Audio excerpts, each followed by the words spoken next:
একটা সময় ছোট মাছটা আমার খুবই প্রিয় ছিল, কিন্তু এখন খেতে পারি না। আমার গলায় টনসিল ধরা পড়ার পর থেকে ছোট মাছ খেতে গেলে যেন ছোট মাছের ছোট ছোট কাঁটাগুলো আমার টনসিলকে স্পর্শ করে যখন পেটে ঢোকে তখন আমার গলায় খুব যন্ত্রণা হয়। এর জন্য আমি ছোট মাছটা খেতে পারি না। তবে আমার ছোট মাছটা এখনও খুব পছন্দ। তবে চেওয়া মাছটা একটু বেশি পছন্দের ছিল। এই চেওয়া মাছটাকে রাতেরবেলা যদি কষা কষা করে রান্না করে রেখে দেয়, সকালে সেটা জেলির মতো হয়ে যায় তরকারিটা। আর এই জেলির মতো চেওয়া মাছের তরকারিটা দিয়ে পান্তা ভাত খেতে কী যে মজা, যে এটা যারা খেয়েছে তারা খুব ভালো করে জানে। তো অনেক দিন পরে গতকাল রাতে বেলাও চেওয়া মাছ নিয়ে আসছে।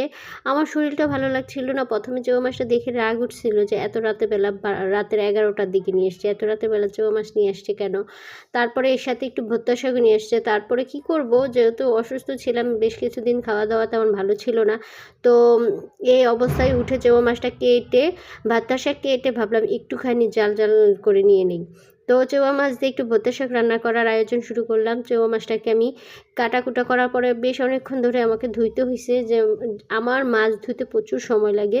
তারপরে ধুয়ে নিলাম, ধুয়ে কাঁচাই মাখিয়ে বসিয়ে দিলাম, কারণ এটাকে দাঁড়িয়ে দাঁড়িয়ে পেঁয়াজ ভাজা, মশলা কষানো, এই ঝামেলাটা আমি নিতে পারছিলাম না। তারপরে মাছটা কষা কষা হয়ে যাওয়ার পরে আমি ভর্তার শাককে ছোট ছোট করে কেটে ধুয়ে রেখেছিলাম, সেই শাকটা এর মধ্যে দিয়ে দিয়েছি। শাক ছিল অল্প একটু শাক দিয়ে ওই চেওয়া মাছটা রান্নার আয়োজন করলাম। তো অল্প একটু শাককে ধুয়ে এর মধ্যে দিয়ে মাছটাকে হালকা করে, মাছ আর তুলে রাখলাম না, ওই মাছের মধ্যেই শাকটা বসিয়ে দিলাম। আস্তে আস্তে করে শাকটাকে নেড়ে দিলাম যাতে মাছগুলো ভেঙে না যায়, আবার ভেঙে গেলে বেশি কাটা কাটা হয়ে যাবে আর তখন খেতে একদম বিশ্রী লাগবে। তো সাবধানে আস্তে আস্তে শাকটাকে নিচে দিয়ে মাছগুলিকে উপরে উঠিয়ে দিলাম। এবার একটু 2 মিনিটের মতো ঢেকে দেবো। যেহেতু শাকের তরকারি হতে বেশি সময় লাগে না, 2 মিনিট ঢেকে দেওয়ার পরে এটা খাওয়ার জন্য একদম উপযুক্ত হয়ে যাবে। তবে আমি ভেবেছিলাম ঝোল দিব না, কিন্তু দিতে হবে, কারণ ঝোলটা শাকের ডাঁটা ডুটা পর্যন্ত শুকাবে না, তাই সামান্য পরিমাণে একটু ঝোল দিয়ে দিলাম। যেহেতু ঝোলটা আমি এখনই দিয়ে দিয়েছি, তো আর নাড়াচাড়ারও কোনো থাকবে না। একবার একটু ঢেকে দিলে এখনই একবারে সুন্দরভাবে হয়ে যাবে।